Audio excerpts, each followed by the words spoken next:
RTV app వార్తల్ని క్షణాల్లో చదివే అవకాశం ఉంటుంది. ఒక న్యూస్ పేపర్, ఒక టెలివిజన్ ఛానల్ మీ చేతుల్లో ఎప్పుడూ ఉంటాయి.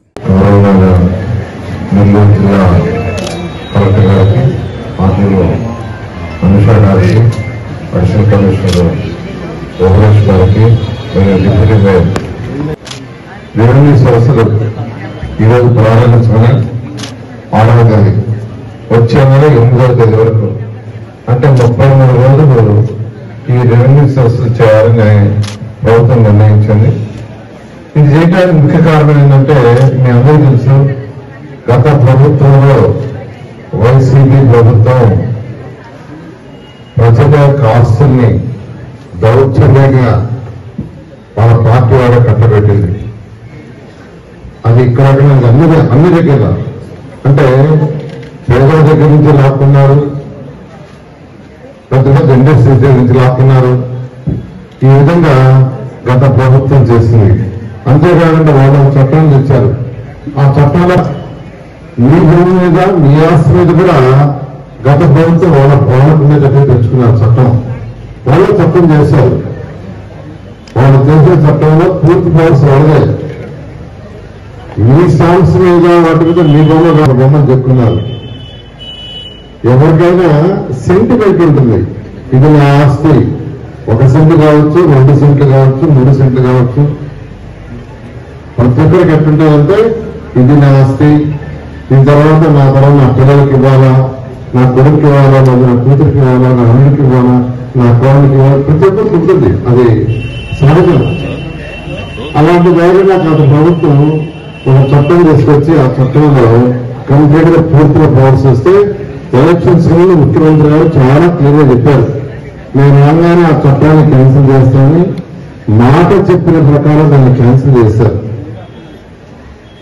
మాట చెప్పిన ప్రకారం ఆ చట్టాన్ని క్యాన్సిల్ చేసి మరొక చట్టాన్ని లేదా ప్రభుత్వ ల్యాండ్ని కబ్జాలు చేస్తే 10 సంవత్సరాల నుంచి 14 సంవత్సరాల వరకు జైలు శిక్ష.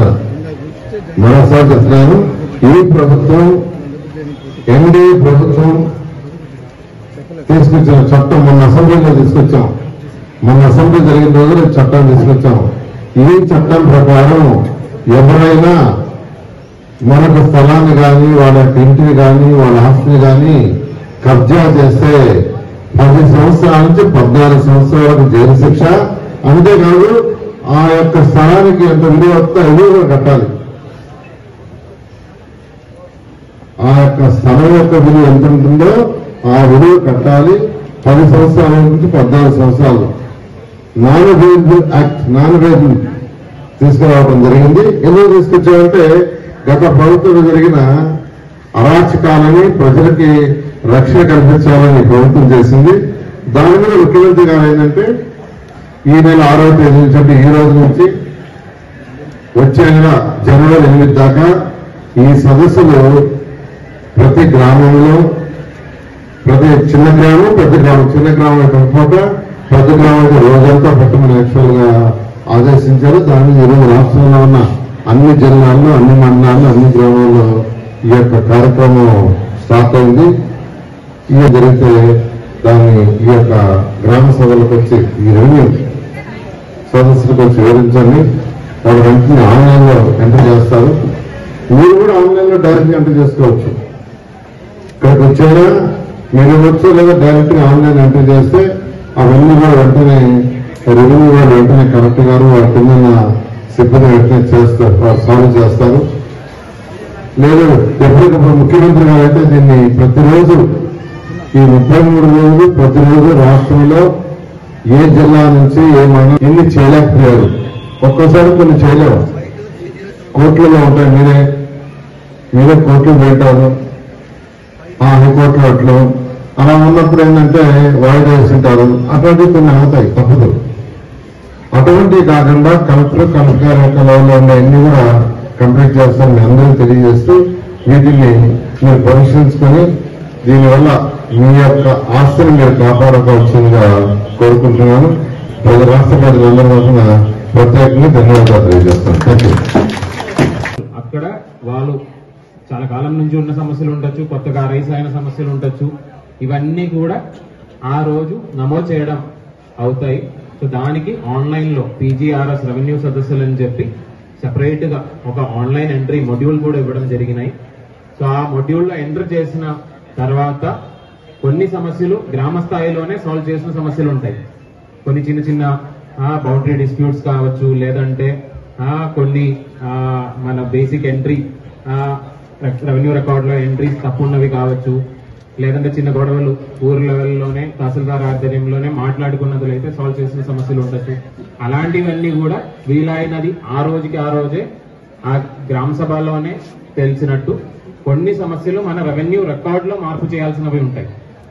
కొన్ని పేర్లు తల్లిదండ్రులది పేర్ల నుంచి పిల్లలది పేర్లు మార్చుకోవడం కానీ, లేదంటే మ్యూటేషన్స్ చేయాల్సినవి కానీ, ఇలాంటివి కొన్ని సమస్యలు మన రికార్డ్స్ లో మార్చాల్సిన సమస్యలు ఉంటాయి రెవెన్యూ తరపు నుంచి. అవన్నీ కూడా పీజీఆర్ఎస్ రెవెన్యూ సదస్సుల మొడ్యూల్లో నమోదు చేయడము, కొన్ని ఇవన్నీ కూడా నమోదు చేయడం జరుగుతాయి. అదేవిధంగా ఆ గ్రామానికి వచ్చిన ఇంతకు ముందు లాస్ట్ ఒక 3-4 నెలల ఆ గ్రామానికి సంబంధించి మండల స్థాయిలో కానీ, డివిజన్ స్థాయిలో కానీ, జిల్లా స్థాయిలో కానీ ఎక్కడైనా సమస్యలకు సంబంధించి ఎక్కడైనా నమోదు చేసిన విషయాలు ఉన్నట్లయితే అవన్నీ కూడా ఒకసారి అందరికీ ఈ సమస్యలు ఈ గ్రామ స్థాయిలో జరిగినాయి, దీనికి సంబంధించి ఈ చర్యలు తీసుకున్నారు, లేదంటే ఒక 100 సమస్యలు ఉన్నట్లయితే 60 దాకా సమస్యలు ఇప్పటి వరకు సాల్వ్ చేయగలిగాము, మిగిలిన 40 ఈ స్థాయిలో ఉంది అని చెప్పి జరిగినాయి. మనం ఈ రెవెన్యూ సోర్స్లు మొదలు పెట్టిన ముందు కొన్ని ఆల్మోస్ట్ ఒక 300 గ్రామాల పైన రీసర్వే అయిన గ్రామాలు ఉన్నాయి. అక్కడ రీసర్వే గ్రామ సభలు కూడా జరిగి ఉన్నాయి. మరిన్ని వీడియోస్ కోసం ఛానల్ ని సబ్స్క్రైబ్ చేయండి, లేటెస్ట్ అప్డేట్స్ కోసం వాట్సాప్ ఛానల్ ని ఫాలో చేయండి, అండ్ లింక్ డిస్క్రిప్షన్ లో ఉంది.